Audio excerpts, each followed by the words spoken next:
Hi, I'm James, a long-time London System player and chess goals coach.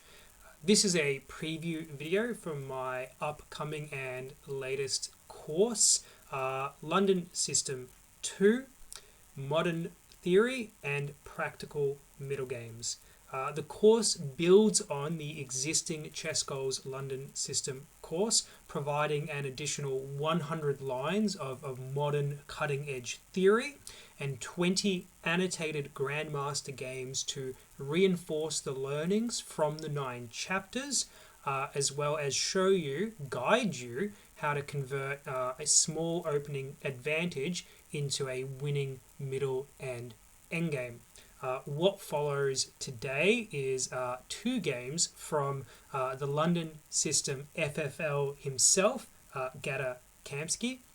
In these games, Kamsky demonstrates an incredibly deep understanding of the London system and resultant positions, and we see him easily turn to even positions according to modern theory into easily winning middle games.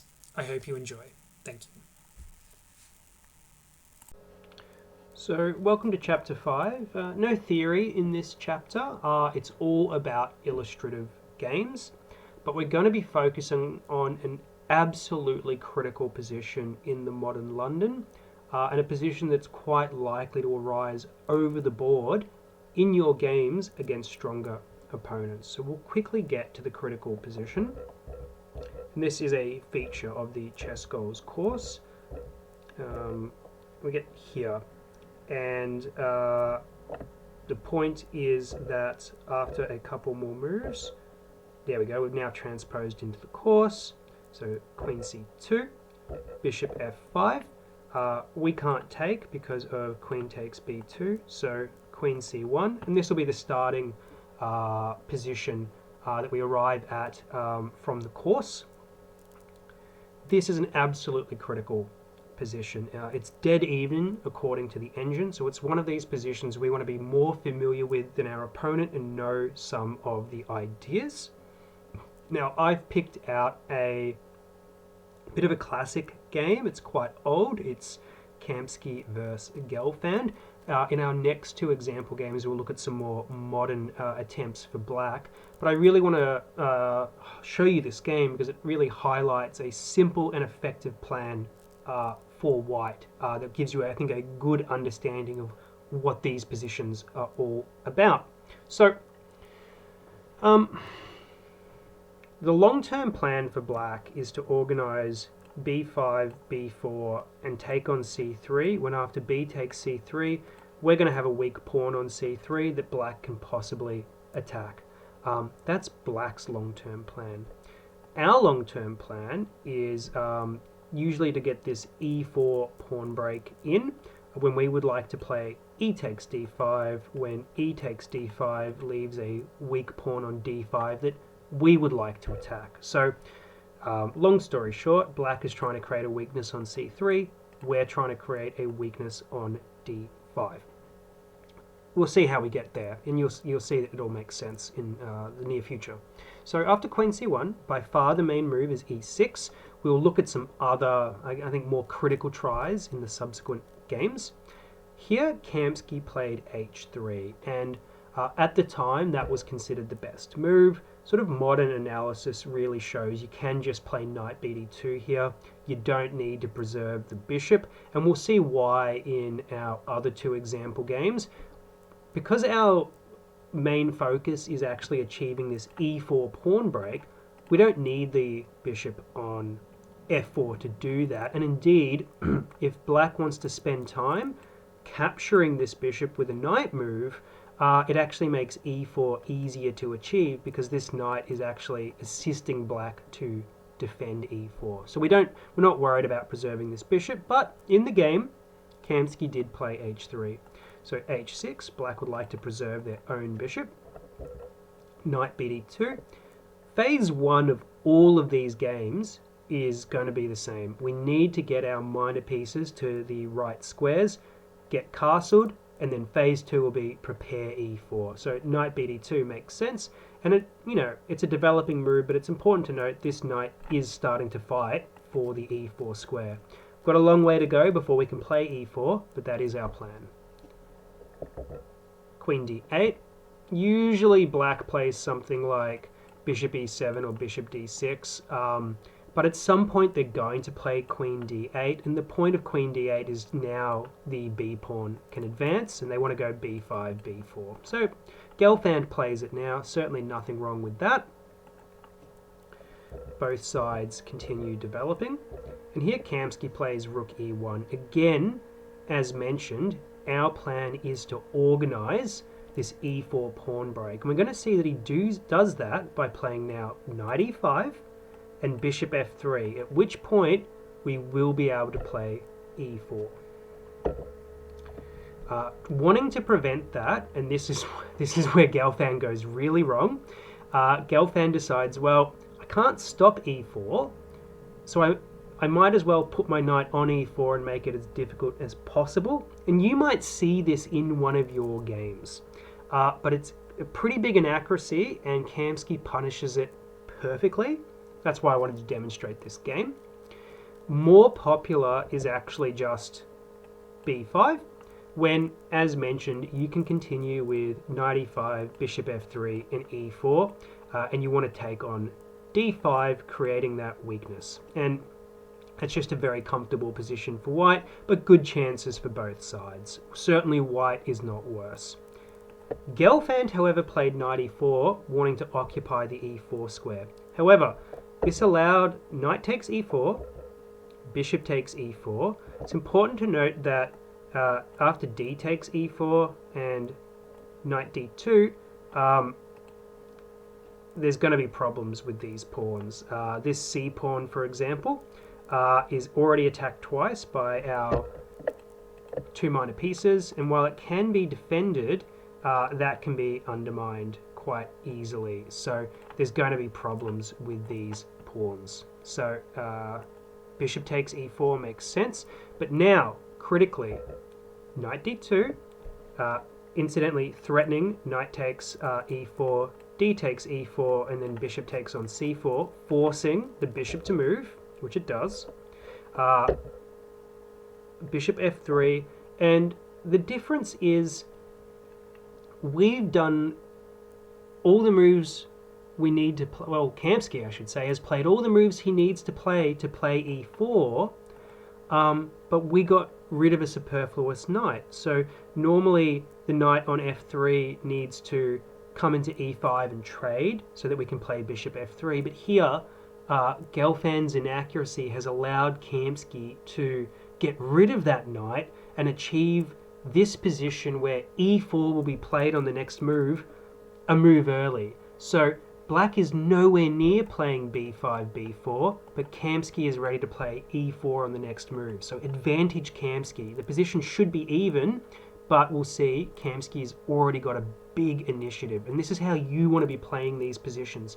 Prepare e4 and then drive e4 up the board. So b5, forced. Gelfand has to continue with that queenside play and try and create that weakness on c3. But e4 is already coming. Normally, black is ready to play. Black has already played b4 when we play e4. That's not happened here. Gelfand tried queen d7. He saw that b4 is just too slow, so connecting rooks continuing to develop. And now e takes d5, and this is a very important inclusion. We need that static weakness on d5 as a long-term target for our pieces. E takes d5, and now knight f1, and this is a key maneuver. This is the weakness we want to attack, so the knight goes from d2 to f1 to e3, where it's going to attack this pawn. Bishop d8. I suppose preparing to fight for the e file, maybe preparing to trade bishops. Knight e3. And it's very difficult to defend this pawn. So Gelfand tried knight e7, very passive. And you'll notice that Kamsky is moving forward positionally, improving his pieces. So the knight was not so active on d2, it's much more active on e3. This bishop was not so active on e2, but stands very well on f3. Kamsky is attacking, Gelfand is defending. He's tying Gelfand down to his weaknesses. And again, that's how we want to play. Here, an important principle in chess is often that the principle of two weaknesses. So while there is a very weak pawn on d5, we're not able to add another attacker. So we need to create more weaknesses that perhaps will distract or overburden Black's defensive pieces and allow us to try and win some material. So Kamsky tries a4, wanting to create a second point of attack. Here, Gelfand played bishop d3, but didn't play the natural pawn b4. And that's actually because well, it's tactics, right? This piece is undefended, so b4 would allow knight takes c4 when, well, if rather d takes c4, the rook in the corner is lost, and Kamsky is of course winning. So a4 comes at just the right time because Black is not adequately defended and is tactically weak along this diagonal. So bishop d3, just trying to hold the position together. A b5, and now there is another weakness. There's this weak pawn on a7, and it's on a semi-open file, so Kamsky's going to be able to apply pressure. Queen b5, bishop d6, and the point of bishop d6 by Kamsky is just simply threatening to play takes, and then collect this pawn. So just simply trying to win a pawn. However, Kamsky did have a stronger move here, and it's a great combination. So I will just give you a little bit of time at home to consider. Maybe give you 10 seconds and see if you can find it. But Kamsky had a devastating tactic.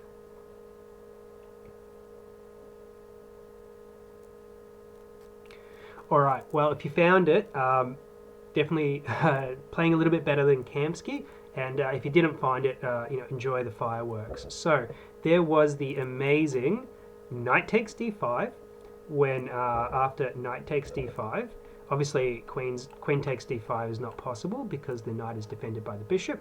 So knight takes d5, we had Kamsky had rook e5, skewering the knight, which cannot move and cannot be defended another time. So Kamsky will regain his piece with some extra material. So that would have been absolutely crushing and easily winning. But the game move, bishop d6, is pretty strong as well. Gelfand tried bishop e4 to deal with the weak d-pawn. There wasn't another way to preserve the pawn. But now he's left with more weaknesses. So bishop takes e4, d takes e4. Now this pawn and this pawn are weak. And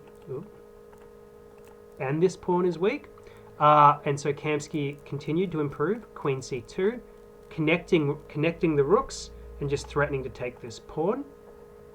Queen c6, desperately trying to hold on to everything. Also attacking the bishop, so bishop c5.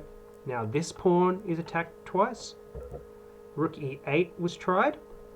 And here Kamsky understands that the two biggest weaknesses are these two pawns. And those pawns are defended on the light squares by the queen. So we want to remove that queen with queen a4. Really, really good move. And note also, Gelfand cannot easily decline the trade because there is a skewer to this undefended piece on e8. So Gelfand tried rook b8, just allowing, queen takes, knight takes, but Kamsky was not interested in that. Wins the first pawn with knight takes c4, and at this point, really, Kamsky is winning. It's just a question of will he be able to convert it. And Black's last move did attack the b2 pawn, but the knight defends it. So very, very comfortable. Now Gelfand went in for queen a4. Went after rook a4. Again, now this pawn is hanging. Knight d5. Just dropping the second pawn. And the game will go on, but for all intents and purposes, white has won the game. But there are some nice little technical details that I want to show you. So the game remains a very good illustration of white's general plan in these positions. So rook e6, g3. Kamsky is 2 pawns up and has better minor pieces. These pieces are particularly strong, but he wants to take some time to improve his position, improve his king's safety, control some more squares. There's no rush. 2 pawns up, but no rush to win. f5. Rook e to a1, improving the second rook. Bishop f6. Rook d7, attacking the knight and incidentally preparing to improve the second rook. Doubling on the 7th rank. So knight g6. Bishop d6. Potentially thinking about bishop e5 to get rid of this bishop and remove a defender of g7. So then rook takes g7 would be possible. Rook b5 was tried.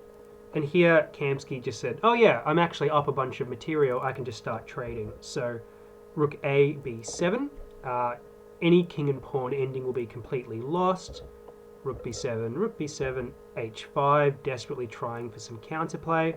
But there is another tactic here. I won't pause the video again, but it's rook b5, just skewering these 2 pawns. So h4 was tried. Kamsky takes a 3rd pawn, and then after hg3, bishop takes g3, which is a nice instructive moment. We don't want to allow any counterplay. If instead Kamsky had taken back with the pawn, well then Gelfand would have this passed pawn that needs to be stopped. So not even allowing that with bishop takes g3. Gelfand tried rook a6 to activate his pieces, but after rook a5, fighting for the file, again, Gelfand cannot trade rooks. Any ending is completely lost with Kamsky up 3 pawns. Rook c6, knight d6, rook b6, b4. Oh yeah, we're up 3 pawns and we can start pushing them. Rook c6 again, attacking the backwards c3 pawn. Kamsky played the winning move, knight e4, defending the pawn, preparing to take. And at this point, Gelfand had enough and resigned. So a really crushing win by Kamsky. And it really highlights the key ideas we need to take away from this even position. So we need to develop our minor pieces. We need to organize the e4 pawn break. And in this game, Kamsky did that with rook e1, knight e5, bishop f3. And then we need to take on d5 to create that weakness.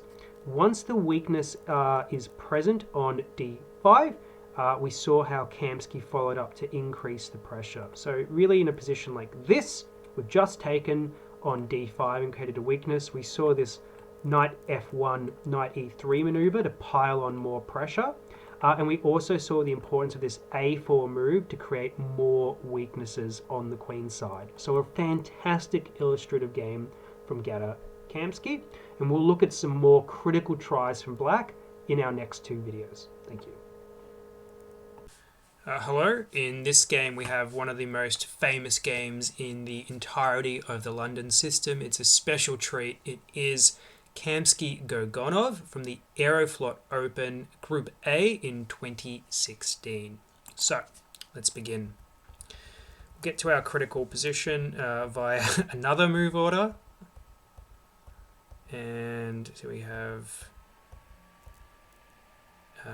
e4, bishop e7, e5, knight h5, the critical move, a3, and at this point on move 13 we transpose into coarse material. You'll notice that queen e2 and rook d1 have already been included, as have bishop b7 and rook e8, which are very common. Remember, bear in mind, rook e8 is connected with g6, f5 a lot of the time. And here, Goganov immediately goes wrong with the move c4.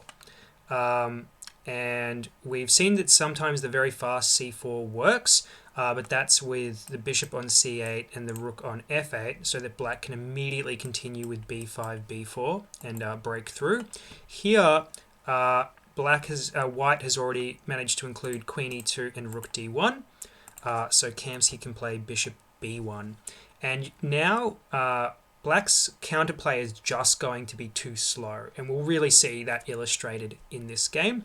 Notice also with the move c4, there's no longer any pressure on the d4 pawn, and that's going to give Kamsky a very free hand to attack. g6, just shoring up this knight, blunting this bishop. Now we see this maneuver, knight f1, and this is a very beautiful game. It's very tempting in your own games to try and recreate what Kamsky does here, but I really must stress this maneuver of knight f1, knight e3, knight g4 is really only good after c4 has been played and black plays at least 2 slow moves. So here we got all 3 slow moves. We got b7, rook e8, and g6, but they really need to have played at least 2 of these slow moves for you to have enough time, plus c4, for you to have enough time to play the knight f1 plan. So just bear in mind, knight f1 is usually not the idea, but it's a good one to know. So knight f1, b5, starting the queenside attack, knight e3, a5, knight g4, the knight is coming into these weakened dark squares, b4, queen e3. I think this could have been played earlier. It's a very common improving move. Again, we've talked about this. When they weaken with g6, you really want your queen to be on e3, bc3, bc3. Just giving up this pawn. We're not concerned. Kamsky's not concerned about the a3 pawn at all. Indeed, grabbing it is just far too slow, and this king is far too weak. So rook b8, Goganov avoids the temptation of grabbing the pawn and starts trying to organize pressure down the b file. Bishop f4, Kamsky is preparing bishop g5 to remove this defender, at which point these dark squares are unbelievably weak. Bishop c8, the bishop now needs to take time to get out of the way of the rook so that there is pressure down the b file. Bishop g5, Kamsky's just going to remove the defenders of these dark squares and then attack on those dark squares. Rook b3, putting more pressure, particularly on c3. h4. Now the idea, Kamsky's idea is, well, eventually we might be able to play h5 if this knight were to ever move, including with a exchange sacrifice if necessary. But in the immediate short term, the move bishop takes g5 can be met with hg5 and then that exchange sacrifice, so that would be very strong. Queen b6, Goganov is trying to put pressure on the bishop and trying to infiltrate on the queen side. And now Kamsky goes in for brilliancies. Now this wasn't necessary, so Kamsky does continue with bishop c2, but he was very, very close to winning with either knight h6 check and short castles or just short castles directly. There's no need to get fancy, but we're very grateful that Kamsky does get fancy here. So bishop c2, rook takes a3, now bishop takes e7, removing the dark square bishop, which weakens these dark squares. Knight takes e7, queen h6, invading on those dark squares, which was Kamsky's plan the entire time. He's not worried about losing his c-pawn. He's not worried about losing this bishop. He just wants to play knight g5 and queen takes h6, which leaves Goganov completely defenseless. So knight f5, trying to drive the queen away. Bishop takes f5, removing that knight. Obviously, that's a trade of a piece that wasn't doing too much with a critical defensive piece, so very, very good. E takes f5, and now knight g5, leaving this knight hanging because we are threatening queen takes h7 check and queen takes f7 checkmate. So we have time to do that. Knight f6 defends this pawn, and now this pawn is under attack. Notice we cannot reasonably play knight takes f6 check, because after knight takes f6 check, queen takes f6, we're still pinned down the e file by this rook. If we castle, the queen can step back and defend everything. So it's just not enough. And if we instead try and take, sorry, go back a move. If we instead take, the king does get away, and white is better, of course. We can't quite continue with h5 because the knight would hang. But black is holding on here, and bear in mind we're losing the c pawn. There is this outside a pawn. Black has some chances to survive. So instead of jumping in with knight takes f6, Kamsky finds the beautiful knight e3. So this move does a couple of things. Firstly, it's attacking the d5 pawn. Now this knight is loose because the pin is gone on the diagonal. Not the diagonal, the file. So Kamsky is just threatening to win a piece. Goganov tries to counterattack with f4, but the position is already critical. He doesn't really have a strong response to pawn takes on f6. And now we see more Kamsky brilliance. So knight takes d5. This pawn is actually loose. The knight can't take. If knight takes d5, we just have this checkmate. So the knight's pinned. So knight takes d5, hitting the queen and threatening the knight again. Queen d8 is quite good. I mean, what else are you going to play, right? It's basically forced. The queen was under attack. And now the beautiful move, and the reason everyone always remembers this game, Kamsky just plays the absolutely cold-blooded castles. And the point of castling is to just unpin this pawn. So now, for example, queen takes d5 allows e takes d5, and we're threatening mate on g7, and that can't be prevented. Even queen takes here, for example, allows checkmate. So queen takes on d5 is losing. But what else do you actually play? We're also just threatening knight takes, which will be checkmate. So there's just no move. I mean, the knight can't take because we have this checkmate again. So Goganov just has no move after short castles, and that's why he resigned. And this is just a truly beautiful game. Full of brilliant moves by Kamsky. Some key lessons to take are if we go all the way back to this position, this knight f1, knight e3, knight g4 plan is very, very strong when black has played c4 too early and included some slow moves. It's not very good otherwise. The position can still open up with cd4, and then the knight on f1 will be misplaced. But I wanted you to see this game so you do see that illustrative attacking idea. And then much later, I really like how Kamsky here removes this dark square bishop. And once the dark square bishop is gone, queen h6, knight g5 is an enormous threat going after this pawn. And then Kamsky was able to sacrifice all these pawns on the queen side because he knows he's delivering checkmate on the king side. And all the fancy tactics are fun, but I think the key illustrative ideas in this game, again, are that knight f1, knight e3 maneuver, and here, when Kamsky plays bishop f4 and bishop g5, it's not like here that knight takes, queen takes really helps, because now that the knight's gone, you can just run up with h4, h5, for example, and open up the king that way. So the king is just becoming too weak. It's not like when you play h4, h5, if they play g5, that really helps, because then this pawn is weak. You can probably start sacrificing material to get at the king. So the bishop f4, bishop g5 is just a very, very strong maneuver as well, and just another fantastic and fun win from Kamsky. Thank you. In this illustrative game, we're looking at Kamsky against Sergei Azarov from a chess.com international tournament in 2022. So let's begin. We get an Indian defense, and it's not quite clear at this time whether it will be a Grunfeld with d5 or a King's Indian with d6.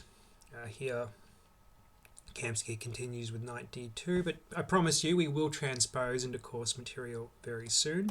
So d5, it's a Grunfeld, e3, and we're into course material. So we looked at a huge number of moves in the chapter, bishop f5, knight c6, knight d7, amongst others, but the main move is in fact c5. Knight f3 fully now transposes to our course material, and now knight c6 allows our thematic move d takes c5, and this is the main idea connected with the early knight bd2, because we want to be able to play bishop b5 in many lines in a single move, playing against this knight. Here Azarov played a5 and Kamsky met this with a4.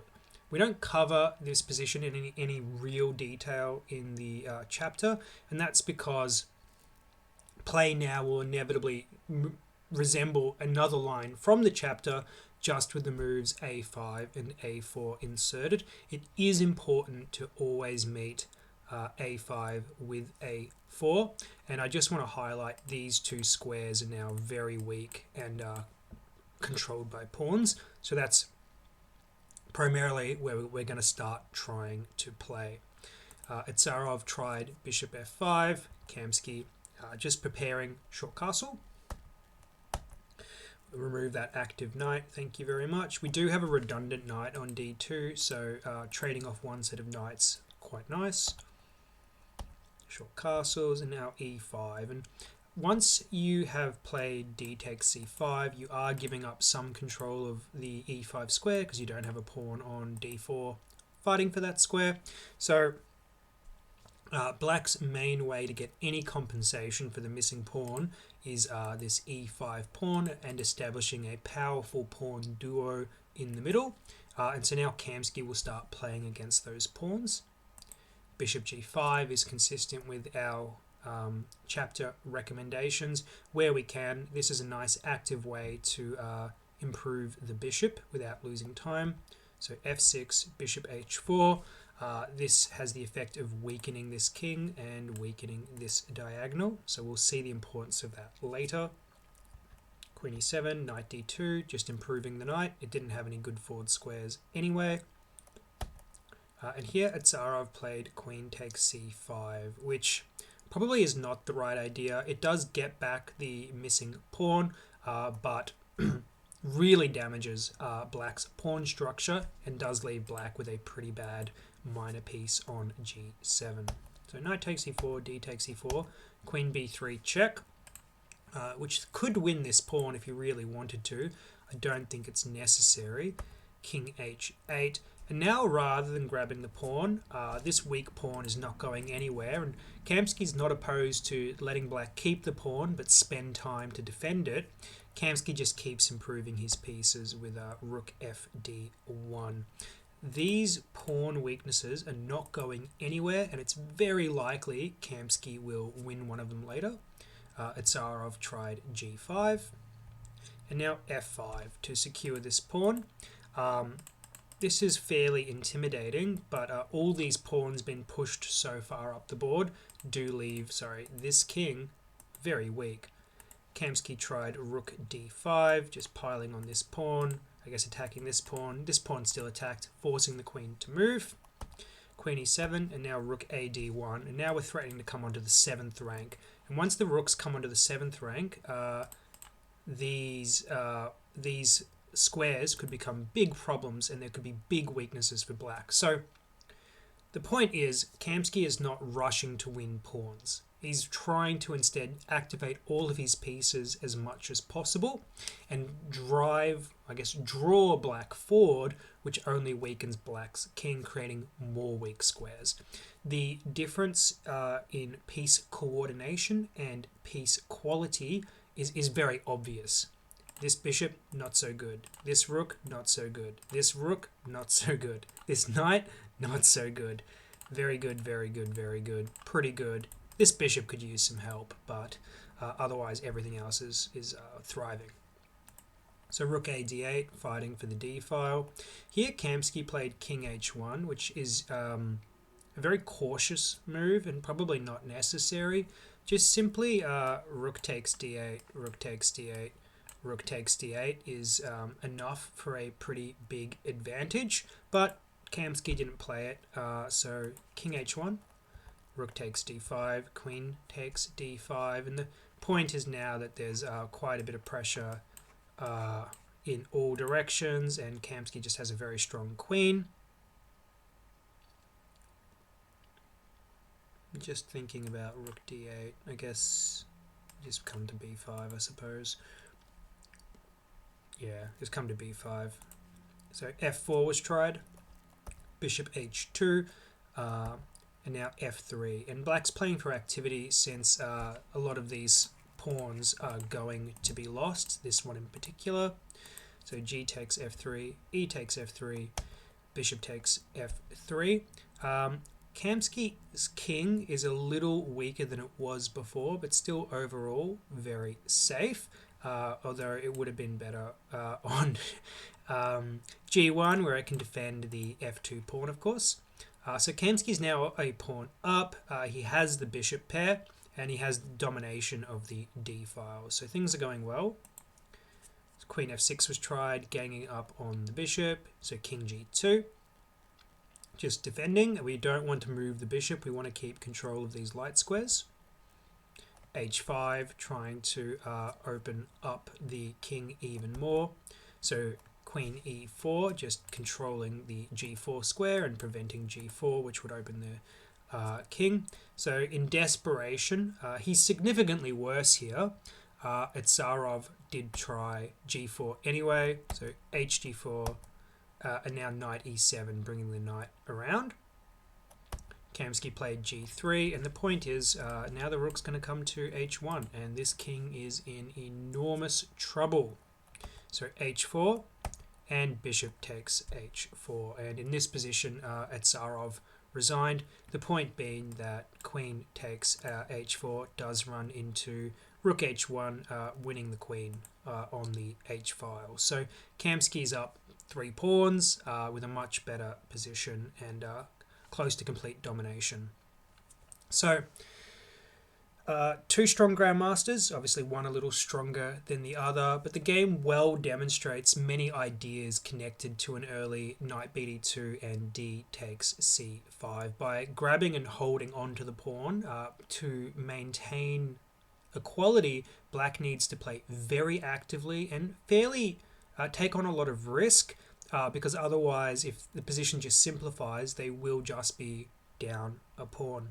Here we watched Kamsky skillfully tear apart another strong grandmaster, and I would really highlight to you how Kamsky emphasized improving his pieces rather than grabbing even more pawns, because he understood that those pawns, once they come forward, they never go backwards, and they're going to be weak for the rest of the game. So an excellent illustrative game from Kamsky.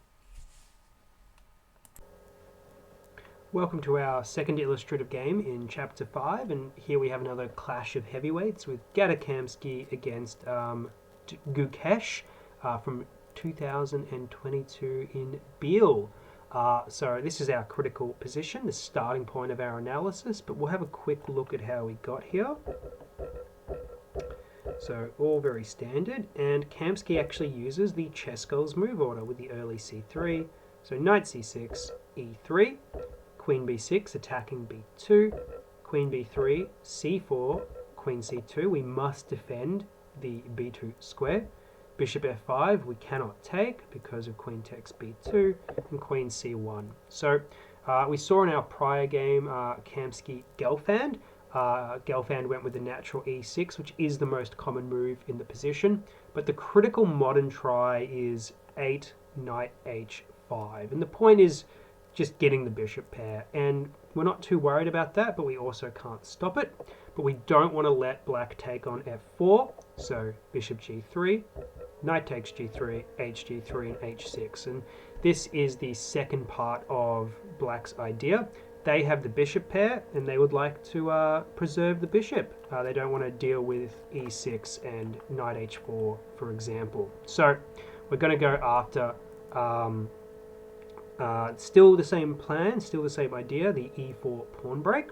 So phase one, just like the last game, we've got to develop our minor pieces. So knight bd2, e6, bishop e2. We're ready to castle. We're continuing, and we'd like to play e4, bishop e7, and now an amazing move from Kamsky, and the reason I've included this game. Not castling, which is natural, but not the best move in the position. Bishop d1. So this is the key learning moment in the game. Against this plan of knight h5, knight takes g3, and h6, which is a very slow plan, but it does give black the bishop pair. Kamsky finds this awesome plan of bishop e2, bishop d1, bishop c2, fighting for this diagonal, trading the light square bishop, so removing the bishop pair, but also forcing through e4. Gukesh tried queen c7. That's again connected with this b5 idea. You know, moves like queen d8 and castles. Same plan, doesn't change how we're going to play. So bishop c2, fighting for the e4 square and getting rid of that annoying bishop pair. Gukesh tried b5, which makes sense. Castle's also popular. And here Kamsky played e4. You want to avoid the temptation to play bishop takes, pawn takes, when you're never going to be able to play e4. There's just too much control. So e4 directly, incidentally threatening to win the bishop. And here Gukesh tried d takes. And now bishop takes. And the point is that black really can't avoid the trade of bishops. Because our bishop on e4 would simply be too strong. So bishop takes e4, knight takes e4, and already Kamsky's a little bit better against Gukesh, who is the much higher rated player and the much stronger player, in the modern era. So this has been an absolute success for white, and so that's why this game is so important, because what Gukesh is playing is the critical try for black. I'd note that the knight on e4 really dominates the position, and it prevents black from improving with a move like bishop d6 or bishop f6. Gukesh tried rook d8. Now that e4 has been achieved and the minor pieces are well developed, Kamsky finishes with castles. And here Gukesh tries e5. Makes sense, trying to play actively in the middle, trying to perhaps create a weakness on d4. Again, we see from Kamsky a4. We want to undermine this pawn, create a weakness, and we want to create more weaknesses on the queen side. So again, you see this a4 move is often a very important idea to progress white's position, create weaknesses in black's camp, and give you enough counterplay. Gukesh tried a6, but after ab5, ab5, who's in charge of the open file? Well, it is Kamsky. Kamsky now tried knight e5. We want to keep our pawn in the middle. And after knight e5, Kamsky did miss a nice tactical try. So he played d takes e5, which is normal and makes sense, but actually stronger was this queen f4 move, exploiting the position of this queen, which is pinned. And after a move like castles, Kamsky would just take, for example, and be up a pawn. So that would be a fantastic position. After knight takes, queen takes e4, I suppose possible would be a move like bishop d6, but again, now we can take with the knight, and there's going to be problems in the position very shortly. So maybe queen takes, but again now d takes, and white emerges up a pawn, and with just a very healthy position, we can just pile on with simple natural moves and probably have a pretty good advantage. So queen f4 would have been a great improvement. Kamsky played d takes e5. White is still better, just not by as much. Queen takes e5. Now queen f4. The queen trade helps white here, and so this is a good learning moment. Where are black's weaknesses? Well, the weaknesses are these two pawns, which are on light squares. The queen can guard light squares, but this bishop, black's remaining minor piece, cannot. So by removing the queen, these pawns become weaker. Queen takes f4, g takes f4, castles, rook fd1. Kamsky would be very happy to trade all of the heavy pieces, because in the long run, this bishop cannot defend this pawn. So rook fe8, f5, just gaining space, maybe thinking about playing g4 and just improving. So something like g4, f3. h5, preventing g4. f3 anyway, just supporting the knight. And now Gukesh gets a little bit antsy, pushing this pawn all the way up the board, which does gain space, but it also creates a target. And Kamsky, we're in an endgame. We can keep improving our pieces. What's our worst piece? Well, it's actually the king on g2. So the king's going to come up and attack that pawn, and that's incidentally going to tie down this bishop. Gukesh goes for an exchange of rooks. All the rooks come off. And now we're left in a position where only one side can win. And, you know, when you're playing against a player as strong as Gukesh, this is just an incredible outcome from the opening. Only Gukesh can win here. Sorry, only Kamsky can win. And it's just a question of does he convert. And black actually has two weaknesses. This pawn is weak. This pawn is weak. So Gukesh needs to play extremely accurately to save the position. Kamsky went for king h3, tying the bishop down to this pawn, but Gukesh did find the drawing idea with bishop c7. Kamsky takes bishop f4, and the point is that the bishop is going to be just in time to munch on these pawns. King g4, which forces the bishop away, forces the bishop to come down to c1, or else white is just going to be a clean pawn up. So bishop c1, knight d6, and now all of these, there's no way for Kamsky to save these pawns, so there's going to be just a mass liquidation of the queenside pawns. And here, Kamsky did miss another opportunity. So he played knight a3 just to win this pawn, but there was one last chance to get a winning idea. And I don't expect any of us to find it either. These are two very strong grandmasters. But after king e7, Kamsky did have the strong idea of f4, allowing bishop takes b2. Note that the knight is defending the next pawn. King f3, king d7, king e4, bringing the king to the middle, king c6, knight d4 check, king c5, and now knight e2, defending the pawn again.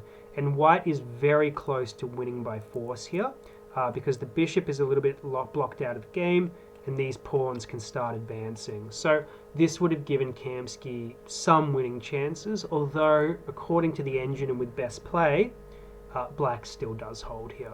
But instead on move 35, Kamsky played knight a3. I think we'd all be guilty of that. All the pawns come off, and in this highly simplified position, there's just not enough juice left in the tank for white to have serious winning chances, and Gukesh does hold. Just play some more moves. But this is still a promising position for players at our skill level, because Well, white can never lose. White is up a pawn. White has the more active king. There are some winning chances here if your opponent doesn't play incredibly precisely. Kamsky is able to fully develop his king and now push up his pawns. But unfortunately, even here, there's just not enough. Kamsky, unfortunately, with the doubled pawns, just isn't able to make his extra pawn felt. And the players do quickly agree to a draw in this position. So, a very good game from Kamsky again, a real triumph from the opening. And here we learn against this this 8 knight h5 plan, combined with h6, which is black's critical try at the moment theoretically. We have this very strong plan of knight d2, bishop e2, bishop d1, bishop c2 to force through e4. So I'll just play that out again. And this promises a very good game. We also saw some queen f4 ideas to maybe exploit this queen on c7. And again, we saw the importance of a4 to create some queenside weaknesses. So yes, just a draw. But a draw by Kamsky against a very strong player in Gukesh, and certainly Kamsky had very genuine winning chances in this game that did just unfortunately slip through his fingers. So a very illustrative game in the London system. Hello and welcome to our third game for Chapter 5. Here we have Kamsky against Alexei Sarana from a pivotal match in the chess.com World Chess Championship, I think it was called, Rapid Chess Championship rather, from 2022. So how did we get this position? Well, put some moves on the board nice and quickly. Here Kamsky plays e3, in the last game he played c3, so all roads lead to Rome. Queen b6, queen b3, c4, queen c2, because we must protect the b2 pawn. Bishop f5, forcing queen c1. Of course, queen takes bishop f5, queen takes b2, loses the rook on a1. And now we reach the critical position with queen on c1. In our first game, we looked at e6. In our second game, we looked at knight h5. And here Sarana goes for a third move against Kamsky with h6, just preserving the light square bishop. Kamsky continues to develop with knight bd2, e6. And so it's important to see, like, black is not committed to any certain plan just yet, so Kamsky needs to remain flexible as well. So bishop e2 and knight h5. And now by transposition, we've gone back into the early knight h5 plan, which we saw in Kamsky Gukesh. So we're going to play in the same way. Bishop g3, we don't want to allow them to take on f4. Knight takes, pawn takes, bishop e7, and now this bishop d1 maneuver. So we know already in this position the best plan is bishop d1, bishop c2, before we castle, to challenge this bishop and prepare e4. Sarana tried bishop f6, maybe thinking about playing e5 himself. Bishop c2, knight e7. Sarana didn't want to take on c2 and allow queen takes c2, but he also doesn't want to allow the bishop takes, which I don't think is the biggest threat here. So I think knight e7 preparing to take on f5 is just a little bit slow. Kamsky finishes development, and the next step is just to play e4. So as we've seen before, phase 1, develop your pieces. Phase 2, play e4. Phase 3, go after the weakness on d5. Sarana castles. Kamsky prepares e4. e4 is coming. Bishop takes, queen c7.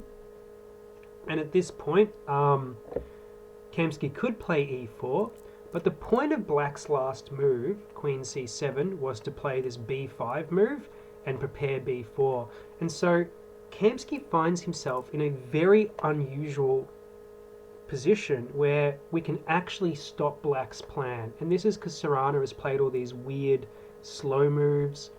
So knight e7, bishop f6, h6. Black didn't just get on with the b5, b4 plan, and so Kamsky actually stops it completely with a4. Now it's not going to be possible. And now e4 is going to hit even harder. a6 was tried, preparing b5, but e4. And at this point, white does have a pretty nice advantage. d takes e4, knight takes e4, threatening to take the bishop, so knight d5, which both defends the bishop and prevents the doubled pawns, but a5. And this clamps down on the b6 square, so now this c4 pawn is going to be weak for the rest of the game, and you'll see that Kamsky orients his play around that weakness. So Kamsky's better here and playing for a win. So 3 out of 3 games, Kamsky has played very simple moves.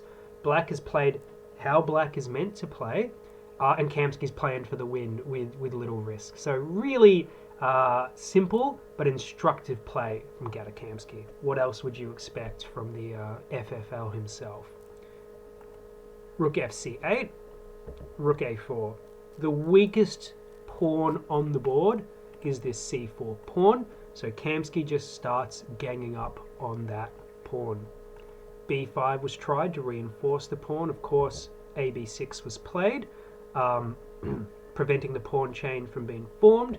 Queen takes b6, and if we look at this position now, Kamsky has a weakness on b2 that we are going to have to defend, but Sarana has 2 weaknesses, so this favours white.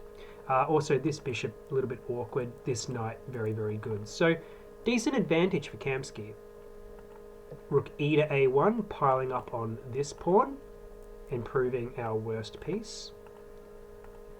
Bishop e7, and now knight e5, continuing to improve. So on the prior move, the rook was improved, and now the knight is improved. Kamsky just continues to slowly and incrementally improve his position.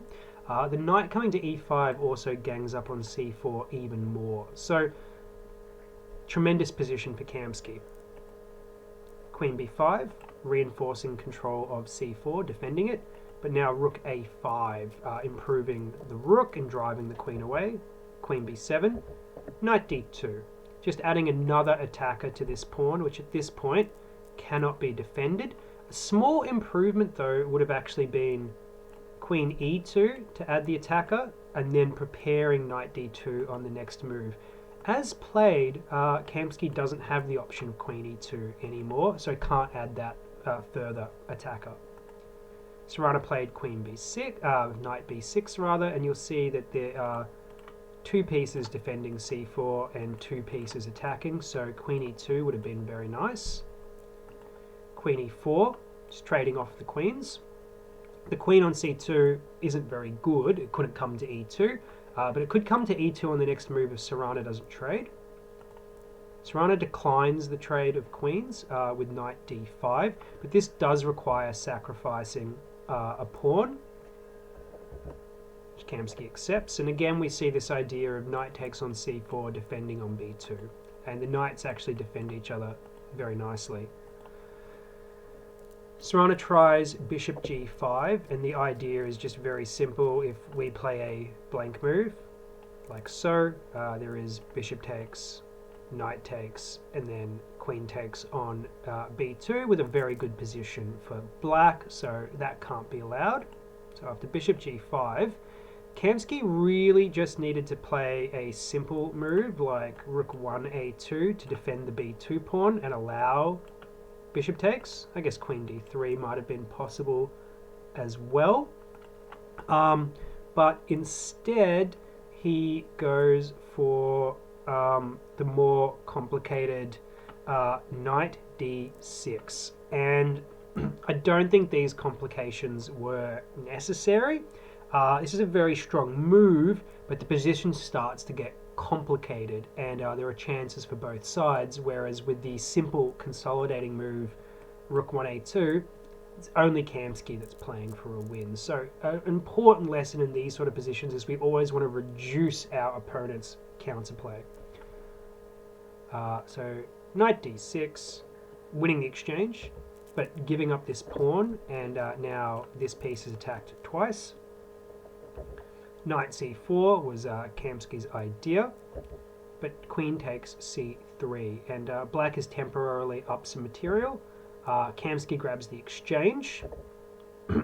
Now this is hanging, and if we take stock of the position, we're probably going to lose this d pawn, and while we're going to win this a pawn, it's going to be 3 pawns versus 4 pawns, 2 minors, but for an exchange. So with only one pawn for the exchange, Sarana's not doing too badly. And then you need to realize that, well, one of Kamsky's pawns is doubled as well. So this has not been a good transformation of the position for Kamsky.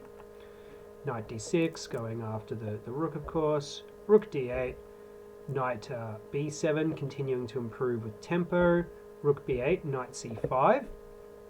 And again, these pawns are probably getting traded, and I'm not sure that even with the extra exchange, white has enough here to play for a win.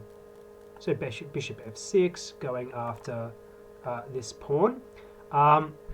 This does blunder a tactic. I'll give you some time. This is quite a nice tactic to spot, and Kamsky did find it instantly in the game. So I'll give you a little bit longer.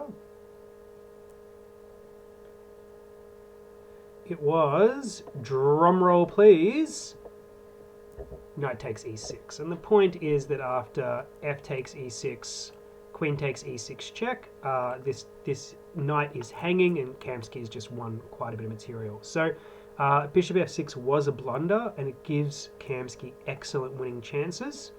That's what happens when you have a slightly better position. Your opponent needs to play very precisely, of course. So knight b4. Now knight f4, and again, I mean, this pawn is going to be lost, but Kamsky is winning this position again. Now the extra exchange is quite good. So bishop d4, knight e2, and this is why. But Sarana is able to salvage this position with the queen sacrifice. So Sarana gets 2 rooks for the queen, and the knight and queen just aren't quite enough to win this position, unfortunately. Of course, Sarana, very strong player himself. Kamsky couldn't quite squeeze it out. So I'll just play out the remaining moves. And basically what happens is Kamsky is able to win the A pawn, but Sarana is able to build a fortress. And you see that here. And the players agree to draw. So, a bit of a frustrating end to this game. Definitely Kamsky had a fantastic position out the opening, but not possible to make any further progress here. Where did it go wrong? Well, we'll start with where did it go right. And I think we can go straight to 13 bishop d1. Kamsky is playing all the normal natural moves. We just want to play bishop c2, fight for that e4 square. Again, we do that before castling, after black has played knight h5. And Sarana starts to go wrong with bishop f6. Sarana just needs to get castled, play queen d8 or queen c7, b5, b4. But he doesn't do that. And very quickly, again, Kamsky's organized e4, Kamsky recognizes the opportunity to prevent black's strong plan with this a4 move. So it's the last illustrative moment. You know, Kamsky carried out the normal plan and the normal ideas, but if you are able to stop b5 because your opponent plays slow moves or weird moves, a4 again, and we saw it in all 3 games, is an excellent move. In this instance, preventing black from building their strong pawn chain and playing that b5, b4, b takes c3 idea. So it's a shame that Kamsky couldn't convert this one, but again, you see how with simple natural moves and the same plan over and over, Kamsky is getting winning chances against world-class opponents. So hopefully you'll be able to get those same winning chances and convert them against your club opponents. Thank you.